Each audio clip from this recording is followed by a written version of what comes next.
रामायण की कथा तो सभी ने सुनी या पढ़ी होगी, जिसमें श्री राम और माता सीता के जीवन से जुड़े पहलुओं को दिखाया गया है। उन्हीं में से एक कहानी में बताया गया है कि कैसे मर्यादा पुरुषोत्तम राम अपनी पत्नी सीता को एक धोबी की बातों में आकर अयोध्या छोड़कर जाने को कह दिया था। लेकिन क्या आपको पता है कि वो धोबी के रूप में जन्मा एक पक्षी था, जिसके श्राप की वजह से ही माता सीता को वन में भटकना पड़ा था? जी हां, आपने सही सुना, माता सीता को श्राप मिला था। आज हम आपको बताएंगे कि देवी सीता को किस पाप की सजा मिली जो उन्हें वन वन भटकना पड़ा। मिथिला नगरी में जनक राजवंश राज करता था। उन्हीं में से एक राजा शीरध्वज थे। एक बार यज्ञ के लिए वो जमीन जोत रहे थे। उसी समय वहां से एक छोटी कन्या निकलती है। इस सुंदर कन्या को देखकर राजा को बहुत खुशी हुई। उन्होंने उस कन्या को अपनी पुत्री बना लिया। उसका नाम सीता रखा। एक दिन सीता अपनी सहेलियों के साथ बगीचे में खेल रही थीं। वहां उन्हें एक तोते का जोड़ा दिखाई दिया, जो बहुत ही खूबसूरत था।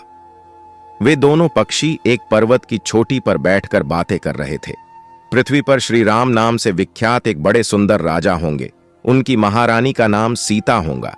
श्री राम सीता के साथ कई वर्षों तक राज्य करेंगी। धन्य हैं वे जानकी देवी और धन्य हैं वे श्री राम।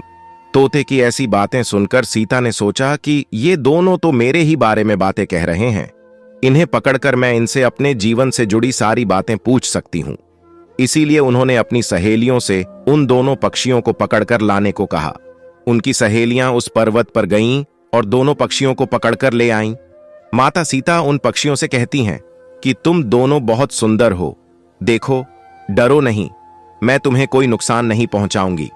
तुम बस मुझे ये बताओ कि तुम कौन हो और कहां से आए हो। राम कौन है और सीता कौन है? तुम्हें उनके बारे में कैसे पता है? माता सीता के पूछने पर दोनों पक्षी बताते हैं कि एक बहुत विख्यात महर्षि वाल्मीकि हैं। हम दोनों उन्हीं के आश्रम में रहते हैं। महर्षि ने रामायण नाम का एक ग्रंथ लिखा है, जिसका पाठ उन्होंने अपने शिष्यों को भी कराया है। उन पक्षियों ने सीता को यह भी बताया कि इस ग्रंथ में महर्षि वाल्मीकि ने बताया है कि महर्षि ऋष्यशृंग के द्वारा किए गए पुत्रेष्टि यज्ञ से प्रसन्न होकर भगवान विष्णु, राम, लक्ष्मण, भरत और शत्रुघ्न ये चार मानव शरीर धारण कर पृथ्वी पर जन्म लेंगे। बड़े होने पर श्री राम महर्षि विश्वामित्र और अपने छोटे भाई लक्ष्मण के साथ हाथ में धनुष लिए मिथिला आएंगे और शिव जी के धनुष को तोड़कर सीता से विवाह करेंगे। फिर उस पक्षी के जोड़े ने कहा, हे सुंदरी, हमने तुम्हें सब कुछ बता दिया, अब हमें छोड़ दो, हम जाना चाहते हैं। पक्षियों की बातें सुनकर माता सीता के मन में और भी बातें जानने की इच्छा हुई। उन्होंने उन दोनों से पूछा कि राम कहां होंगे, वे किसके पुत्र हैं, कैसे वो मिथिला आकर जानकी से विवाह करेंगे। नर तोता बोला कि श्री रामचंद्र का मुख कमल के समान सुंदर, नेत्र बड़े बड़े और खिले हुए, नासिका ऊंची, पतली भुजाएं घुटनों तक, गला शंख के समान होगा। मैं उनका क्या वर्णन करूं, जिनके गुणों का बखान 100 मुख वाला भी नहीं कर सकता। दोनों पक्षी कहते हैं कि जानकी देवी धन्य है, जो जल्द ही रघुनाथ जी की पत्नी बनकर उनके साथ कई वर्ष तक राज करेंगी। लेकिन तुम कौन हो? पक्षियों की बातें सुनकर सीता ने कहा कि जिसे तुम लोग जानकी कह रहे हो, वो मैं ही हूं। माता सीता उन्हें कहती हैं कि मैं तुम दोनों को तभी छोड़ूंगी जब श्री राम यहां आकर मुझसे विवाह करेंगे। तब तक तुम दोनों आराम से मेरे घर में रह सकते हो। यह सुनकर मादा तोता जानकी से कहती कि हम वन के पक्षी हैं, हमें घर में सुख नहीं मिलेगा। मैं गर्भवती हूं, मुझे जाने दो, मैं अपने स्थान पर जाकर बच्चे पैदा करूंगी। आप चाहें तो उसके बाद फिर से यहां आ जाऊंगी। उसके कहने पर भी सीता जी ने उसे नहीं छोड़ा। तब उसके पति यानी नर तोते ने कहा, सीता, मेरी पत्नी को छोड़ दो, वो गर्भवती है। जब ये बच्चों को जन्म दे देगी तब उसे लेकर मैं फिर तुम्हारे पास आ जाऊंगा। तब माता सीता ने कहा, तुम आराम से जा सकते हो, लेकिन ये मुझे बहुत पसंद है। तुम घबराओ नहीं, मैं इसकी अच्छे से देखभाल करूंगी। जब सीता ने उस मादा तोते को छोड़ने से मना कर दिया, तब वो पक्षी दुखी हो गया। पक्षी दोबारा सीता जी से निवेदन करता है कि मैं अपनी पत्नी के बिना जिंदा नहीं रह सकता, इसलिए इसे छोड़ दो।